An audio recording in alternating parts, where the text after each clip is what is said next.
Red convent students 1978 charitable trust ద్వారా కాకినాడ పరిసర ప్రాంతాల్లో సుమారు 2 కోట్ల రూపాయల సామాజిక సేవా కార్యక్రమాలు నిర్వహిస్తున్నట్లు ట్రస్ట్ ప్రెసిడెంట్ డాక్టర్ బాదం బాలకృష్ణ తెలిపారు. డాక్టర్ బాదం బాలకృష్ణ క్లినికల్ ల్యాబ్ ఆవరణలో గల red convent students 1978 charitable trust office నందు ముగ్గురు విద్యార్థులకు 55,000 రూపాయల స్కాలర్షిప్ ను, రెటినా వ్యాధితో బాధపడుతున్న కె గోపాలరెడ్డికి 25,000 రూపాయల విలువ గల ఇంజెక్షన్ ను, జి సత్యనారాయణకు 50,000 రూపాయల విలువ గల 2 వినికిడి యంత్రాలను, స్వయం ఉపాధి పథకంలో భాగంగా ఒక మహిళకు కుట్టు మిషన్ ను, మొత్తం 1,40,000 రూపాయల విలువ గల సేవా కార్యక్రమాలను అమెరికాలో నివసిస్తున్న రెడ్ కాన్వెంట్ పూర్వ విద్యార్థి ఎం శ్రీనివాస్ రెడ్డి చేతుల మీదుగా అందించారు.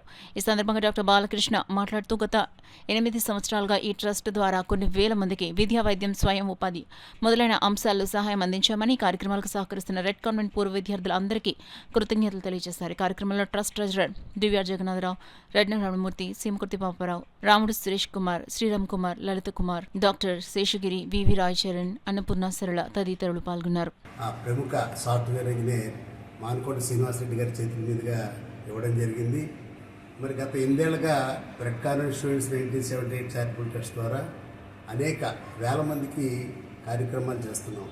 ముఖ్యంగా విద్య, వైద్యం, స్వయం ఉపాధి ఈ మూడింటి మీద కూడా మేము కాన్సన్ట్రేట్ చేసి అవసరమైన వాళ్ళకి మా దగ్గర చాలా అప్లికేషన్ వచ్చినా సరే అందులో అవసరమైన వాళ్ళని సెలెక్ట్ చేసి వారికి ఈ యొక్క ధన సహాయం చేయడం కానీ, లేదా కుట్టు మిషన్ లాంటి స్వయం ఉపాధి కోసం బెడ్ గ్రైండర్లు ఇలాంటివి ఇవ్వడం, అలాగే వైద్యం మందులు అవసరమైన వారికి నెలకి, 2 నెలలకి, 3 నెలలకు కావాల్సినవి, అలాగే మరి ఒక హీరింగ్ ఎయిడ్ మరి అతను 3 సంవత్సరాల క్రితం ఒక హీరింగ్ ఎయిడ్ ఇవ్వడం జరిగింది. ఆ 2 హీరింగ్ ఎయిడ్ వాడడం వలన మా దగ్గర రావడం జరిగింది.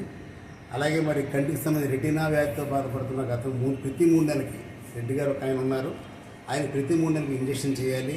ఆ ఇంజక్షన్ ఖర్చు మరి ఇప్పుడు 25,000 రూపాయలు సుమారుగా అవుతుందంటే అది కూడా చెక్ ఇవ్వడం జరిగింది. ఇలాగ కాకినాడ పరిసర ప్రాంత ప్రజలకి అవసరమైనప్పుడు మా దగ్గరికి రావడం, మేమందరూ కూర్చొని ఎవరికి ముఖ్యంగా మేము చేయగలం, మా దగ్గర ఉన్న వనరులతో ఆర్థిక వనరులనే చాలా ముఖ్యం కాబట్టి ఆలోచించి మా పూర్వ విద్యార్థులందరూ కూడా తలో కొద్దిగా వేసుకొని ఈ యొక్క కార్యక్రమాన్ని చేస్తున్నాం. మరి నేను ప్రత్యేకంగా కోరేది ఏంటంటే మిగతా బ్యాచెస్ 10th క్లాస్ కానీ, ఇంటర్మీడియట్ కానీ, డిగ్రీ కానీ చదివిన వివిధ కాలేజీలు చదివిన మిత్రులందరూ కూడా అన్ని కార్యక్రమాలు ప్రభుత్వమే చేయలేదు కాబట్టి మనం కూడా ఎంతో కొంత సంఘంలో ఉన్న వారికి సహాయపడితే ఖచ్చితంగా వాళ్ళ బతుకులు బాగవుతాయి. వాళ్ళ జీవితాలు బాగుపడిన తర్వాత వాళ్ళు 11 మందికి సాయం చేస్తారనే కాన్సెప్ట్తో మేము ముందరికి వెళ్తున్నాం. మరి అందరినీ కోరేది ఏంటంటే ఇలాగ అందరికీ అవసరమైన సహాయం చేయమని, అలాగే మా పూర్వ విద్యార్థులందరూ, ఈ రెడ్ కాన్వెంట్ పూర్వ విద్యార్థులందరూ కూడా సహృదయంతో వారి సంపాదనలు కొంచెం భాగం ఇచ్చినందుకు వారికి కూడా కృతజ్ఞతలు తెలియజేసుకుంటూ, పిల్లలు బాగా చదువుకోవాలి, ఎదిగి మంచి ఉద్యోగం సంపాదించిన తర్వాత 10 మందికి సాయం చేయాలి.